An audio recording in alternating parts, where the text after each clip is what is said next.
يا جماعة أخباركم إيه؟ يا رب كلكم تكونوا بألف خير وصحة وسعادة. معانا النهاردة 3 حكاوي كده ليهم علاقة باتحاد الكورة والمنتخبات، خلونا نتكلم فيهم في السريع. أول قصة معانا هي ليها علاقة بميكالي المدير الفني الأسبق للمنتخب الأولمبي والسابق لمنتخب الشباب. طبعًا ميكالي كان مشي من الاتحاد، ساب منصبه طبعًا، وكان تولى المنتخب ده أسامة نبيه. منتخب 2005 كان تولاه أسامة نبيه خلفًا لميكالي. القصة إحنا كلنا عارفينها يعني وفاكرينها، إن مجلس مهندس هاني أبو ريدة أول لمّا جه وجّه الشكر لميكالي. طيب، هل ميكالي ممكن يرجع؟ وارد جدًا، جدًا، جدًا يرجع. وارد يكون عنصر من خطة اتحاد الكورة الفترة اللي جاية. هل اتحاد الكورة عايز يرجّعه؟ لأ، مش عايز يرجّعه.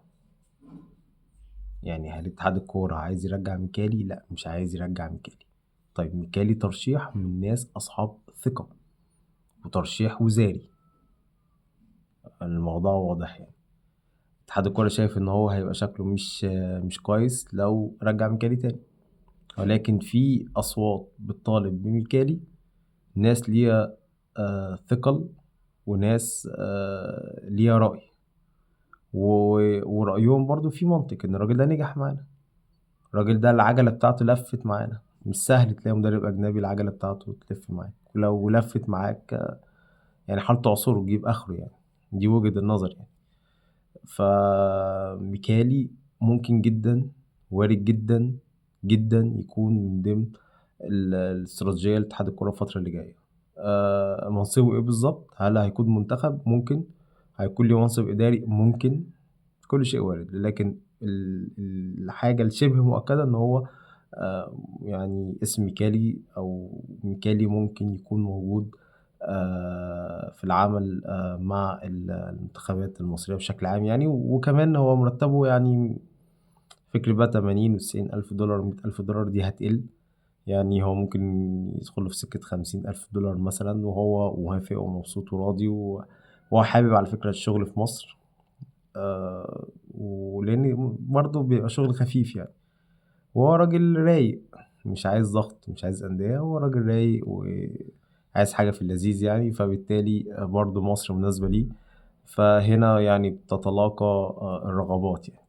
فميكالي قد يكون جزء من مشروع يعني الاستراتيجية اللي هتكون موضوع لتطور الكرة المصرية أو النهوض أو أيًا كان بقى اللي بيسموها أصحاب الأفكار ديّة يعني في الفترة اللي جاية. ده بالنسبة لميكالي. طيب، نرجع لورا شوية وناخدكم مع كابتن حلمي طولان وجهازه في المنتخب اللي شارك في كأس العرب. طيب، خلّينا نقول إن الكلام اللي اتقال إن مهندس هاني أبو ريدة فتح الباب على اللجنة الفنية وقال لهم: يا جماعة عيب إن إحنا نجيب حد 3 شهور، وكابتن حلمي طولان هو اللي يتولى المسؤولية ومش عارف إيه، وهُم اللي اختاروا حلمي طولان. الكلام ده حقيقي على فكرة يا جماعة، الكلام ده حقيقي، ما فيهوش كدب، ودي مشكلة كبيرة. يعني تخيل إن إحنا بنختار الأجهزة الفنية للمنتخبات بتاعتنا بناءً على يعني فتحت الباب، قُلت، جيت، حصل إيه، خلاص ده مدير فني. إزاي؟ يعني إزاي؟ وكمان الهدف من المشاركة في كأس العرب ده كان هدف مالي بحت، إن أنا أشارك أوصل لأبعد مرحلة عشان آخد فلوس. إحنا ما عملناش أي حاجة من الحاجات ديّة. فقرار تولي حلمي طولان، كابتن حلمي طولان وجهازه، ده كان قرار فردي، آآ مش قرار مجلس إدارة بشكل عام، ده قرار فردي. يعني قرار مش جاي من استراتيجية أو زي ما الناس كلها عارفة، لكن ده قرار فردي. وقرار يعني خده فرد واحد وخلاص. والنتيجة إيه؟ النتيجة إن إحنا شكلنا ما كانش كويس في بطولة كأس العرب، يعني أداء ومخيب الآمال، حتى الفلوس اللي إحنا كنا متارجتينها في البطولة ما وصلناش لها في أي حاجة يعني. ما وصلناش لأي حاجة. خدنا 700 ألف دولار اللي هم بتوع المشاركة، لكن ما عرفناش حتى نتأهل للدور التاني عشان خاطر الفلوس تزيد وتعلى. ففشلنا فشل ذريع. طيب، والأدهى من كده بقى والأصعب من كده، إن الجهاز ده لو كان وصل لمراحل متقدمة في كأس العرب كان هيكمّل، كان هيكمّل.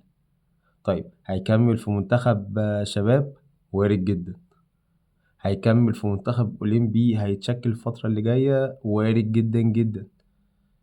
ولكن النيّة المبيّتة إن الجهاز ده لو كان نجح كان هيكمّل في قيادة أحد المنتخبات. طبعًا ما كانش في منتخب محليين لإن حصل له يعني update كده في بطولات الCAF فما كانش هيبقى موجود، ولكن أنت عندك منتخبات كتير. عندك منتخب أولمبي وعندك منتخب شباب وعندك عندك منتخبات لسه الأجهزة الفنية هيتم يعني آآ يعني مش تشكيلة يعني هيبدأ بقى تحديد، المنتخب الأولمبي عنده لوس أنجلوس في 2028 فمين بقى هيمسك، منتخب 2005 خلاص بتاع أسامة نبيه خلص هيبقى أولمبي already، منتخب 2008 ممكن يندمج مع منتخب 2009 أو مع منتخب 2007 عشان خاطر هو يكوّن منتخب أولمبياد بعد كده، يعني لفة كده لكن في الآخر المجموعة دي كان في نيّة مبيّتة إن هي هتكمّل في قيادة أحد المنتخبات المصرية، ولكن طبعًا هم كلّهم تاريخ كبير، أنت بتتكلّم عن كابتن حلمي طولان، تاريخ كبير وراجل مثقّف وأدب وأخلاق على فكرة يعني، وكفاية بقى يعني الكلام إحنا بننتقد لكن ما باحبش التجريح، لكن شخص زي حلمي طولان راجل محترم جدًا ومؤدّب جدًا يعني، لمّا باشوف تجريح فيه زيادة عن اللزوم برضه على السوشيال ميديا، فده خلاص يعني أنت برضه بتتكلم في حد 76 سنة تقريبًا يعني، فما لوش لازمة يعني الموضوع ده وهو صاحب قرار في الآخر، يعني هو ما قالش لحد أو ما ضربش حد على إيده وقال له خلّيني أمسك المنتخب، دي حاجة. بتتكلم عن كابتن أحمد حسن عميد لاعبي العالم، بتتكلم عن كابتن عصام الحضري تاريخ كبير، فأنت بتتكلم عن كباتن لأ كل واحد فيهم اسم تقيل يعني. ولكن المجموعة ما نجحتش، التوليفة دي باللعيبة اللي اختاروها ما نجحوش، لكن كان في نيّة مبيتة إن المجموعة دي لو كانت نجحت الجهاز الفني كان هيكمّل في قيادة منتخب تاني، ولكن بما إنّهم طبعًا يعني ما فيش نجاح فاللجنة الفنية تم حلّها والناس كلّها بقى يعني بتنُط من المركب بتاع المنتخب ده يعني، والليلة كلّها طبعًا الجهاز شالها. واللي عرف ينط من المركب عرف ينط من المركب لكن طبعًا اللي كان في الوِش طبعًا كابتن حلمي طولان، اللي هو أخطأ خطأ كبير، عنده أخطاء فنية في البطولة، عنده أخطاء في التخطيط للبطولة، الوقت كان ضيّق بس كان عندك اختيارات أحسن من كده، وكنت ممكن يعني النتيجة تكون أفضل من كده، ولكن هو نصيب في الآخر وقدر يعني، ومش جديد يعني مش جديد على حال الكرة المصرية في الفترات الأخيرة، يعني إحنا عندنا مادة كويسة ولكن ما عندناش تخطيط وما عندناش يعني تركيز على أهداف واضحة بنشتغل عليها. انتهى الفيديو بتاعنا النهارده وأشوفكم في فيديو جديد. السلام عليكم.